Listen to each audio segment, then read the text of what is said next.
UP विधानसभा के शीतकालीन सत्र के बीच बीजेपी के ब्राह्मण विधायकों की बैठक के बाद सियासी हलचल तेज हो गई है। ये बैठक कुशीनगर के विधायक पीएन पाठक के लखनऊ स्थित आवास पर हुई, जिसे सहभोज नाम दिया गया। इस बैठक में बीजेपी के करीब 40 ब्राह्मण विधायक और एमएलसी शामिल हुए। इस बैठक को करने में मिर्जापुर से विधायक रत्नाकर मिश्रा और एमएलसी उमेश द्विवेदी की मुख्य भूमिका रही। सूत्रों के मुताबिक बैठक में जाति की राजनीति में ब्राह्मणों की दबती आवाज पर चर्चा हुई। खबरों के मुताबिक बैठक में ब्राह्मण समाज के हितों को लेकर कई प्रस्तावों पर विचार किया गया, जैसे ब्राह्मण की मौत पर परिवार को आर्थिक मदद की जाएगी, समाज में पिछड़े लोगों की मदद के लिए फंड बैंक बनाया जाएगा और इनमें नौकरशाह, जज, डॉक्टर जैसे प्रभावशाली लोगों को जोड़ा जाएगा। इसके साथ ही संख्या के आधार पर राजनीतिक हिस्सेदारी की मांग होगी। ब्राह्मण समाज का एक बड़ा चेहरा बनाने पर भी विचार किया जाएगा। बीजेपी के ब्राह्मण विधायकों की ये बैठक तो सिर्फ शुरुआत है। जनवरी में अगली बैठक प्रस्तावित है। ठाकुर विधायकों की बैठक के बाद अब बीजेपी के ब्राह्मण विधायकों की बैठक के कई मायने निकाले गए। लेकिन दावा किया गया है कि सीएम योगी जहां एक हैं तो सेफ हैं का नारा दे रहे हैं, वहीं उन्हीं की पार्टी में हो रही जातीय गुटबंदी ने न सिर्फ योगी बल्कि पार्टी आलाकमान की भी टेंशन बढ़ा दी है। सूत्रों के मुताबिक जातीय राजनीति में ब्राह्मणों की आवाज दबती जा रही है और इसी वजह से उनके मुद्दों को उठाने के लिए ब्राह्मण विधायकों की ये बैठक हुई। हालांकि बैठक में शामिल नेताओं ने किसी भी मतभेद की बात से इनकार करते हुए इसे सामान्य बैठक बताया। तो पहली बार कोई सियासी बैठक नहीं थी, ये सहभोज था। हम लोग परसों इकट्ठा थे वहाँ विधानसभा में, तो चर्चा हुई कि भाई जाड़े का मौसम है, बाटी चोखा कौन कराएगा।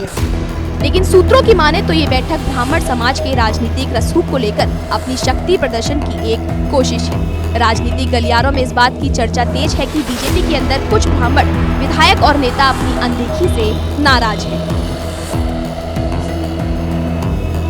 ऐसे में सबको हिंदुत्व के झंडे तले लाने के प्रयास में जुटे संघ और बीजेपी को भी जातीय गोलबंदी का संदेश देती इस बैठक ने बेचैन कर दिया। इस बैठक ने समाजवादी पार्टी को बैठे बिठाए एक मुद्दा दे दिया। शिवपाल यादव ने न सिर्फ बीजेपी पर तंज किया बल्कि नाराज नेताओं को समाजवादी पार्टी में आने का न्योता दे दिया। शिवपाल यादव ने दावा किया कि उनकी सरकार से कोई न कोई तो नाराजगी रही होगी, तभी वो बैठक कर रहे हैं। तो ये भारतीय जनता पार्टी के लोग जात में बांटते हैं। हम तो कहेंगे ब्राह्मण समाज की अगर मीटिंग हुई है, सब हमारे समाजवादी पार्टी में आए, सबको सम्मान मिलेगा। हालांकि बीजेपी ने किसी भी मतभेद से साफ इनकार किया। देखिए, जब विधानसभा का सत्र होता है तो सारे विधायक एक दूसरे से मिलते रहते हैं। इसको कुटुंब बैठक, स्नेह मिलन और ब्राह्मण और क्षत्रिय और बैकवर्ड और दलित के रूप में नहीं देखना चाहिए। दरअसल ब्राह्मण वोट बैंक यूपी की सियासत में हमेशा निर्णायक रहा। 12-14% आबादी वाले समुदाय का प्रभाव शहरी और ग्रामीण दोनों क्षेत्रों में। बीजेपी ने 2017 और 2022 ब्राह्मणों के बड़े समर्थन से जीत हासिल की, लेकिन अब उपेक्षा की शिकायत सामने आ रही है और समाजवादी पार्टी इसे बुलाने की कोशिश में जुटी हुई है। महाराष्ट्र के भिवंडी में उस समय अफरा तफरी मच गई जब सिद्धार्थनगर इलाके में मौजूद एक फैक्ट्री में आग लग गई। आग कैसे लगी, फिलहाल ये पता नहीं चल पाया है, लेकिन कुछ ही देर में आग ने विकराल रूप ले लिया और पूरी फैक्ट्री धू-धू कर जलने लगी।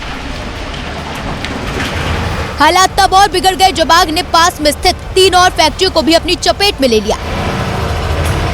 इसके बाद इन फैक्ट्रियों से निकलती ऊंची ऊंची आग की लपटों को देख वहां अफरा तफरी मच गई। कुछ देर बाद दमकल की 2 गाड़ियां मौके पर पहुंची और आग बुझाने के काम में जुट गई। इसी दौरान फैक्ट्री में रखे एक सिलेंडर में ब्लास्ट हो गया, जिससे एक दमकलकारी घायल हो गया। काफी कोशिश के बाद दमकलकारियों ने आग पर काबू पाया, लेकिन इस आग में 4 फैक्ट्रियां जल गई।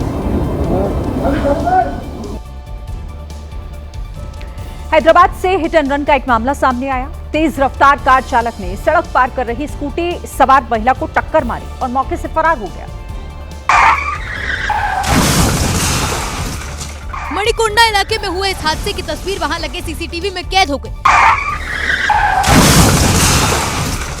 यह हादसा तब हुआ जब स्कूटर सवार महिला सड़क पार कर रही थी, तभी तेजी से एक कार आई और उसे टक्कर मार दी। टक्कर इतनी जोरदार थी कि स्कूटर काफी दूर जा गिरा, जबकि वो महिला उछलने के बाद सड़क पर धड़ाम से गिरी। स्कूटर में टक्कर मारने के बाद वो कार पर एक पेड़ से टकराते टकराते बची। बाद में ड्राइवर कार लेकर मौके से फरार हो गया। इस हादसे में महिला को मामूली चोटें आई हैं। दिल्ली के प्रदूषण के लिए अक्सर कारों को जिम्मेदार माना जाता है, सारे नियम उन्हीं पर लागू हो जाते हैं। लेकिन हाल ही में प्रदूषण से जुड़े चालानों से ये पता चला है कि दिल्ली में कार से ज्यादा बाइक और स्कूटर्स नियमों के खिलाफ चल रहे हैं। प्रदूषण के नियमों को तोड़ने वाली टॉप 5 गाड़ियों में कोई कार नहीं बल्कि सभी मोटरसाइकिल और स्कूटर हैं। इस साल 14 अक्टूबर से लेकर नवंबर के आखिरी हफ्ते के बीच प्रदूषण से जुड़े 1,05,000 चालान काटे गए। इनमें से 78% चालान पुरानी बाइक और स्कूटर के थे। इनमें passion, Splendor, TVS, Jupiter scooter जैसे 2 व्हीलर शामिल थे और इनमें एक यामाहा रे ZR स्कूटर है। पुलिस ने पाया कि इस स्कूटर को चलाने वाले जितने लोगों को पॉल्यूशन से जुड़े केस में पकड़ा गया है उनमें से किसी ने भी कभी पॉल्यूशन सर्टिफिकेट बनवाया ही नहीं था। दिल्ली में प्रदूषण सर्टिफिकेट के बगैर पेट्रोल नहीं मिल रहा। कहा जा रहा है कि उसी नियम के बाद 2 पहिया वाहनों की इतनी धरपकड़ हुई, वरना इससे पहले वो लोग आसानी से बच जाते थे।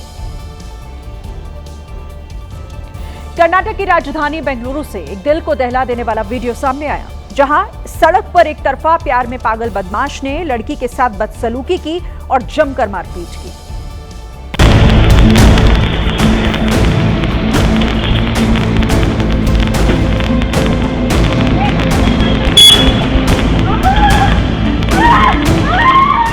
बदमाश थप्पड़ बरसाता रहा, लड़की चीखती रही, लेकिन उसकी मदद के लिए कोई नहीं आया।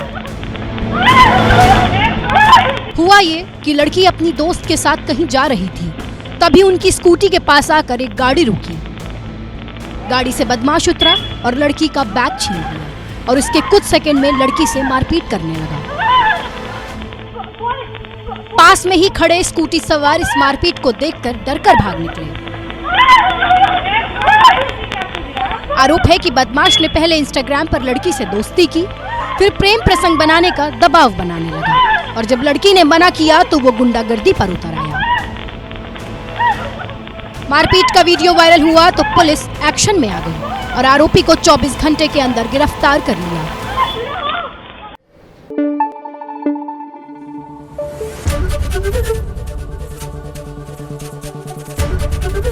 ABP न्यूज आपको रखे आगे।